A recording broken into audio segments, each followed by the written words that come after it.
सोचिए आपके शहर का कोई पुराना वीरान पड़ा बंद मॉल हो, जहां पहले कभी भीड़ उमड़ती थी, लोग शॉपिंग और खाने पीने जाते थे और हर तरफ चहल पहल रहती थी।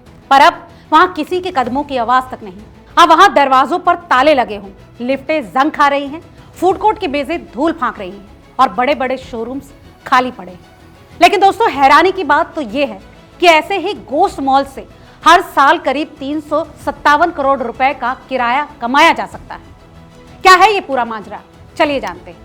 नमस्कार, आप देख रहे हैं रिपोर्टर जी और मेरा नाम है लता सिंह। दरअसल property consultancy company Knight Frank India ने एक रिपोर्ट जारी की है, जिसमें उसने देश के 32 शहरों में 365 शॉपिंग सेंटर्स में से 74 की पहचान गोस्ट मॉल्स के रूप में की।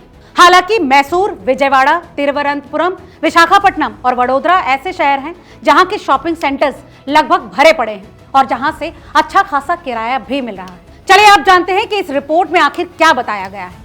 दरअसल देश के 32 बड़े शहरों में कुल 365 शॉपिंग मॉल्स हैं।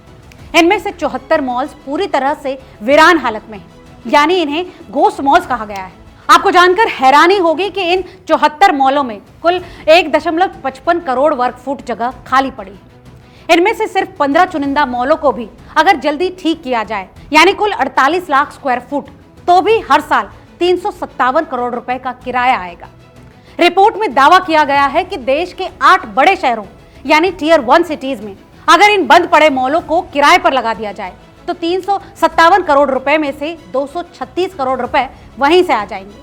बाकी टियर 2 शहरों में बंद पड़े मॉल्स को किराए पर देने से 121 करोड़ रुपए आ सकते हैं। टियर 1 शहरों में ही 1.19 करोड़ स्क्वायर फीट जगह खाली पड़ी है।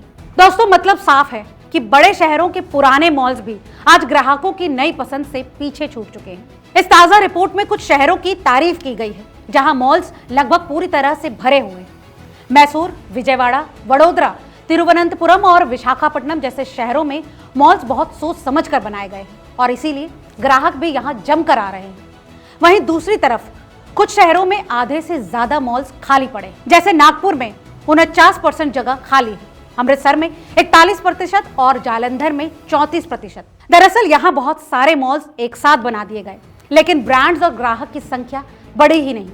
चलिए अब जानते हैं कि इन मॉल्स का आखिर क्या हो सकता है। इस विषय में नाइट फ्रैंक के चेयरमैन शिशिर बैजल कहते हैं, भारत का रिटेल सेक्टर बहुत तेजी से बढ़ रहा है। लोग अब अच्छे मॉल्स में ही जाना पसंद करते हैं और ऐसे में अगर पुराने मॉल्स को नया लुक दे दिया जाए और यहाँ अच्छे ब्रांड्स लाए जाएं तो बात बन सकती है। साथ ही कोवर्किंग स्पेस या कम्युनिटी सेंटर्स बढ़ाने पर भी इनमें दोबारा चमक देखी जा सकती है। उनका कहना है कि इन बंद पड़े मॉलों में से सिर्फ 15 मॉल ही ठीक करने से 357 करोड़ रुपए सालाना किराया आ सकता है। ये डेवलपर्स और निवेशकों के लिए एक बड़ा मौका है। दोस्तों, आप नाइट फ्रैंक इंडिया की इस रिपोर्ट को कैसे देखते हैं और गोस्ट मॉल्स को लेकर आपकी क्या समझ है, हमें कमेंट करके जरूर बताएं। और हाँ, वीडियो अगर पसंद आया हो तो इसे लाइक और शेयर करना ना भूलें।